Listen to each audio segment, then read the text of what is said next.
मेरी खेती के माध्यम से और मेरी बैंक सखी के माध्यम से 1 साल का मेरा 1,30,000 रुपए का बचत हो जाता है। तो आप इतना बढ़िया भाषण करती हैं, जी सर। तो कभी चुनाव लड़ी हो क्या? नहीं सर।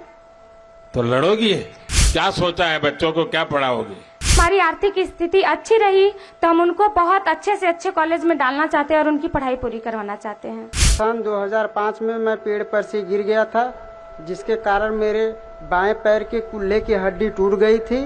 उसी कार्ड के माध्यम से आज मेरे बनारस में बहुत बड़ा अस्पताल में इलाज हो सका मुफ्त में। आपका ऑपरेशन कब हुआ? सितंबर में सर। अभी हुआ? हाँ। तो इतने सालों तक आप परेशान रहे, तो आगे क्या करोगे छन्नूलाल? ठीक होंगे तो फिर सोचेंगे ना। सोचना तो शुरू करो। अरे पहले ठीक तो हो जाएं। अरे चोट तो पैर को आई है, दिमाग को थोड़ी आई है। उपस्थित माननीय प्रधानमंत्री जी को मेरा सादर प्रणाम और हमारे ब्लॉक सेवापुरी में आपका हार्दिक अभिनंदन एवं स्वागत है। सर, मेरा नाम चंदा देवी, गांव का नाम रामपुर, पोस्ट बरकी, ब्लॉक सेवापुरी, जिला वाराणसी है। मेरे समूह का नाम राधा महिला स्वयं सहायता समूह है, जिसमें मैं अध्यक्ष हूँ। मेरे ग्राम संगठन का नाम महादेव महिला ग्राम संगठन है, जिसमें मैं इसी सदस्य हूँ। मेरे परिवार में कुल 5 सदस्य हैं। समूह से जुड़ने से पहले मेरी आर्थिक स्थिति अच्छी नहीं थी, इसलिए हमारे बच्चों का रहन सहन, उनका खान पान, उनकी शिक्षा व्यवस्था देखने में मुझे काफी कठिनाइयों का सामना करना पड़ा। एक दिन कुछ दीदियां हमारे पास आई, उन्होंने हमें समूह के बारे में बताया और हमें समझाया कि समूह के माध्यम से हम जुड़कर कैसे अपने आर्थिक रोजगार को बढ़ा सकते हैं और अपनी आर्थिक स्थिति को सुधार सकते हैं। फिर हम समूह में जुड़े।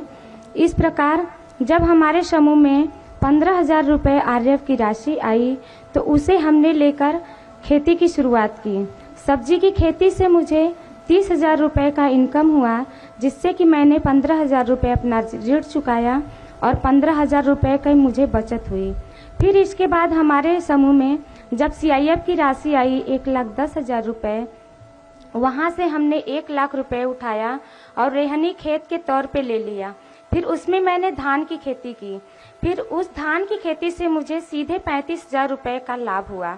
इस तरह मैं अपना काम खेती से करती गई और मेरी आर्थिक स्थिति में काफी सुधार आया।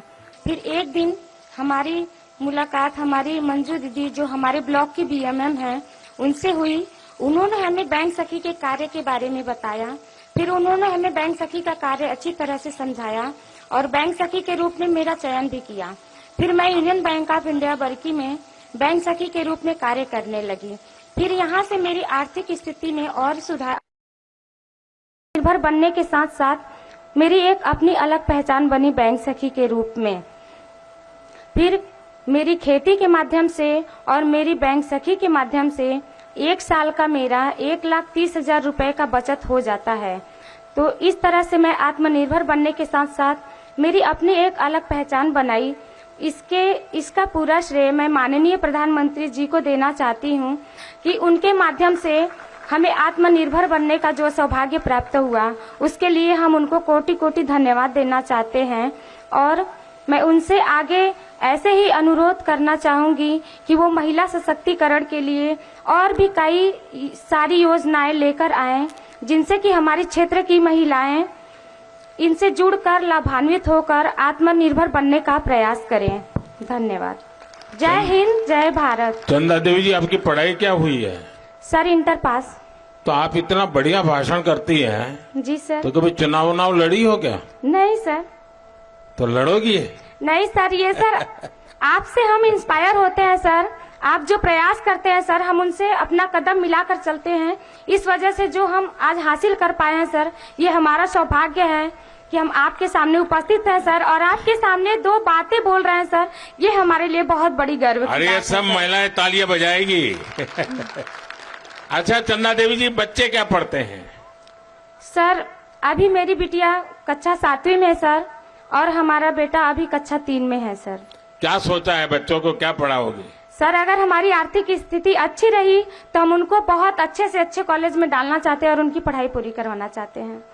और अभी अच्छा पढ़ते हैं कि ऐसे ही नहीं सर, पढ़ते हैं सर। वरना माँ सखी मंडल चलाती हैं, वो सेल्फ हेल्प ग्रुप में काम कर रही है, वो बैंक सखी बन गई है। सब कुछ देखते हुए करते हैं सर। अपने बच्चों का भी ध्यान रखते हैं, अपने परिवार का भी ध्यान रखते हैं सर, अपनी मम्मी जी का भी साथ रखते हैं, ध्यान रखते हैं, और साथ साथ अपनी सर गांव की महिलाओं का भी ध्यान रखते हुए हमारा जो कर्तव्य है हम उसको पूरा करते हैं सर।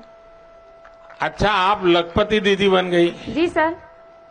अब मेरा सपना है, जी सर। और मैं यहाँ जो बहनें बैठी हैं उनको भी बताना चाहता हूँ, जी सर। मेरा संकल्प है कि मैं देश में, गांवों में, जी सर। आप जैसे परिवार की जो माताएं बहनें हैं, इस देश में 2 करोड़ जी सर। 2 करोड़ माताओं बहनों को मुझे लखपति बनाना है। तो आपकी बात जब सुनेंगे ना, तो लोगों को विश्वास हो जाएगा कि हाँ, लखपति दीदी बन सकते हैं। सर, ये कहने की बात नहीं है, हम लोग बोल नहीं पाते हैं। हमारी तरह बहुत सारी दीदियां हैं सर जो समूह के माध्यम से जुड़कर आत्मनिर्भर बनी है और लखपति दीदी बनी है सर। यहाँ बोलने को हर किसी को मौका नहीं मिलता सर, ये हमारा कितनी बहनें हैं जो लखपति दीदी बनी होगी यहाँ? सर, हमारे गांव में कम से कम हर समूह से 2-4 महिलाएं तो बनी गई हैं। 2-3 महिलाएं बन गई? जी सर। अच्छा, आपके समूह को मैं एक काम बताता हूँ, कर सकते हैं क्या? बताइए सर, प्रयास करेंगे पूरी तरह। देखिए, हमारे देश में जी सर, आजकल शादी ब्याह होते हैं, जी सर, तो वो खड़े खड़े खाने का रिवाज शुरू हो गया अब। जी सर। तो लोगों को लगता है कि दोबारा मिलेगा ना, इसलिए थाली भर देते हैं। जी सर। और फिर आधा छोड़ देते हैं, तो खाना बर्बाद हो जाता जी है। सर। किसी के घर में जन्मदिन है तो भी खाना बर्बाद हो जाता है।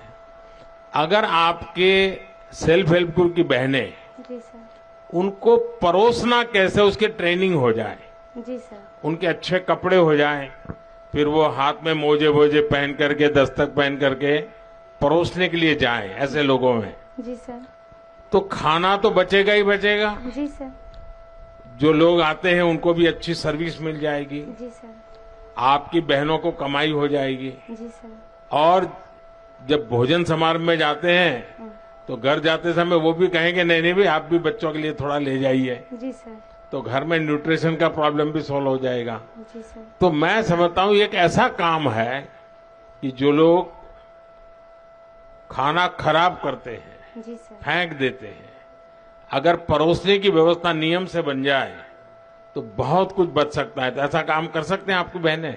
कर सकती हैं सर। तो सबको ट्रेन करोगी आप? जी सर, बिल्कुल। और मैं भी योगी जी को बताता हूँ कि ऐसे लोग जो अपना समारोह करें, जी सर, तो आप जैसे लोगों को बुलाएं जी और सर। वो परोसना का काम संभाले। जी सर। अच्छा, आपके गांव में स्वच्छता का अभियान का कुछ सोचते हैं लोग?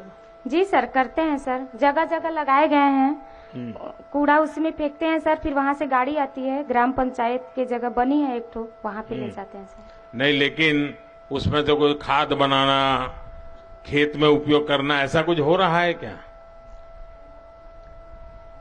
ऐसा नहीं हो रहा? शुरुआत हुई है सर, अभी अच्छा। थोड़ा समय लगेगा सर। किसी चीज की शुरुआत होती है सर तो उसको बनने में थोड़ा समय लगता है, फिर अभी तो शुरुआत हुई है सर, धीरे धीरे हो जाएगा व्यवस्था उसकी। अच्छा, यहाँ पशुपालन करते हैं आपके यहाँ? जी सर।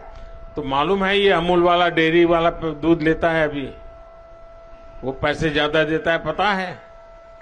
वो पता नहीं है।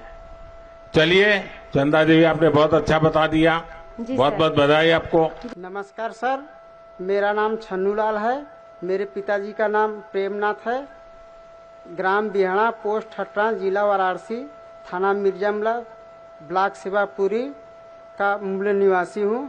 सन 2005 में मैं पेड़ पर से गिर गया था, जिसके कारण मेरे बाएं पैर के कुल्हे की हड्डी टूट गई थी। उसके लिए मैं बहुत परेशान था, बहुत काफ़ी दिन से दुखी था, परेशान था। मेरे पास पैसा नहीं था। प्राइवेट हॉस्पिटलों में उसकी कीमत 1.5 से 2 लाख रुपए मांग रहे थे, उतना मेरे पास बजट नहीं था। फिर गांव में मेरी आशा दीदी से मुलाकात हुई, उन्होंने मेरा आयुष्मान गोल्डन कार्ड बनवा दिया। उसी कार्ड के माध्यम से आज मेरे बनारस में बहुत बड़ा अस्पताल में इलाज हो सका मुफ्त में। और मैं प्रधानमंत्री जी को कोटि कोटि नमन करता हूं, और मैं पूरे देशवासियों से अनुरोध करता हूं कि जिनका आयुष्मान कार्ड न बना हो वो भी अपना आयुष्मान कार्ड बनवा ले तथा उसका लाभ उठाए। तो आपका ऑपरेशन कब हुआ? सितंबर में सर। अभी हुआ? हाँ। तो इतने सालों तक आप परेशान रहे?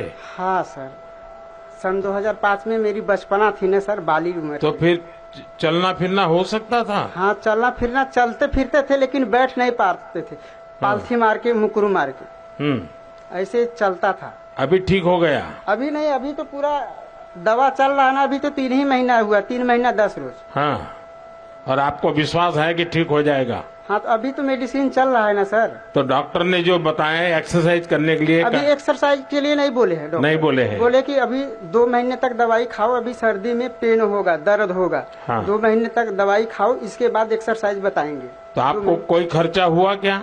नहीं, निःशुल्क कोई? होगा सर। और अभी दवाई कहाँ से लेते हो? दवाई तो लेते हैं हॉस्पिटल से। नहीं, जन औषधि केंद्र से दवाई बहुत सस्ते में मिलती है, पता है? नहीं, वहाँ से मैं नहीं लेता हूँ। हाँ, तो जन औषधि केंद्र में 100 रुपये की दवाई 20 रुपये में मिल जाती है। सबको बताना चाहिए।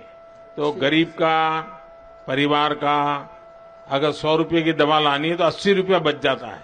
ठीक है सर, तो कोशिश ये करूंगा सबको समझाइए। बताने का। आपके गांव में आपने और लोगों के आयुष्मान कार्ड बनवाए क्या?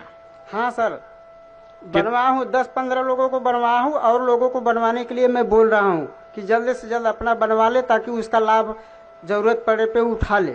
और किसी को अभी मदद पहुंची हो, ऐसा कोई और साथी जिसको जानते हो आप? नहीं, अभी तो उसका लाभ उठाने वाला भी कोई नहीं है। अच्छा। प्रेजेंट टाइम में। तो अभी आयुष्मान कार्ड आपने ट्रीटमेंट करवाया? हाँ सर। तो डॉक्टरों का ऐसा तो नहीं था, नहीं ये मोदी जी का आदमी है, चलो जाओ होता है जल्दी जल्दी वैसे ही करके फेंक दो, ऐसा तो नहीं किया ना? नहीं सर, उन्होंने मुझे 2 सितंबर को एडमिट किया, 4 तारीख को मेरा अप्रूवल आया, फिर उसके बाद रात में 4 तारीख को ही कैंसिल हो गया अप्रूवल मेरा। तो उन्होंने रोक लिया, बोले कि मैं कोशिश कर रहा हूँ, दोबारा अप्रूवल आएगा तब मैं ऑपरेशन करूंगा, क्योंकि ये सरकारी काम है, जब तक अप्रूवल आएगा नहीं तब तक मैं हाथ नहीं लगाऊंगा। फिर 6 तारीख को अप्रूवल आया, तो उन्होंने मेरा 8 तारीख को ऑपरेशन किया। और आपके परिवार को विश्वास हो गया कि मुफ्त में होगा, लेकिन फिर भी अच्छा होगा, टांग काट नहीं लेंगे, ऐसा तो हुआ ना? हाँ सर, विश्वास हो गया। हाँ। तो आपको संतोष है? हाँ, मुझे संतोष है, तभी ना मैं इतना दूर चल के आया हूँ। तो आगे क्या करोगे छन्नूलाल? आगे तो अभी अब ठीक हो जाएंगे, अभी तो 8 महीने से घर पर ही है ना सर, अभी तो दवा ही खा रहे हैं। जब ठीक होंगे तो फिर सोचेंगे ना। सोचना तो शुरू करो। अरे पहले ठीक तो हो जाएं। अरे चोट तो पैर को आई है, दिमाग को थोड़ी आई है। अरे सर, मैं अपने घर पे, आप जहाँ पे बैठे हैं उतना दूर भी चल नहीं पाता। हाँ। दिन भर सोया रहता हूँ। हाँ। चेयर पे बैठा रहता हूँ। ये तो आपके सभा में आने का मुझे चांस मिला, मौका मिला, तब मैं इतना कोशिश करके आ सका। और मैं अपने घर पे अभी दवा खा के ऑपरेशन के बाद अभी चल पा रहे हो? हाँ, तो अभी इतना भी नहीं चलता। हाँ, जितना आपसे मेरी दूरी है। अच्छा। इतना भी नहीं चलता। चलिए छन्नूलाल, आपको आयुष्मान कार्ड बहुत काम में आया। मेरी तरफ से आपको बहुत शुभकामनाएं हैं। और आप एक काम जरूर कीजिए, जितनों को भी जानते हैं उनको बताइए कि मोदी की गारंटी वाली गाड़ी आई है ना, हाँ तो आयुष्मान कार्ड बनवा दीजिए। जी सर। और कभी भी परिवार में किसी को भी मुसीबत आ जाए, हाँ हम तो कहेंगे कि भाई ना आए, लेकिन कभी आ जाए हाँ तो 5 लाख रुपए तक खर्चा जो है हाँ। मोदी कर देगा। चलिए ठीक है सर। तो बताओगे सबको? हाँ सर। कार्ड बनवा दोगे? हाँ, मैं बोलूंगा सबको कि आप लोग अपना अपना कार्ड बनवा लीजिए। अरे मदद भी कीजिए ना। मदद भी कर देंगे सर। चलिए, बहुत बढ़िया। मदद भी कर देंगे। बहुत बढ़िया। Thank you sir.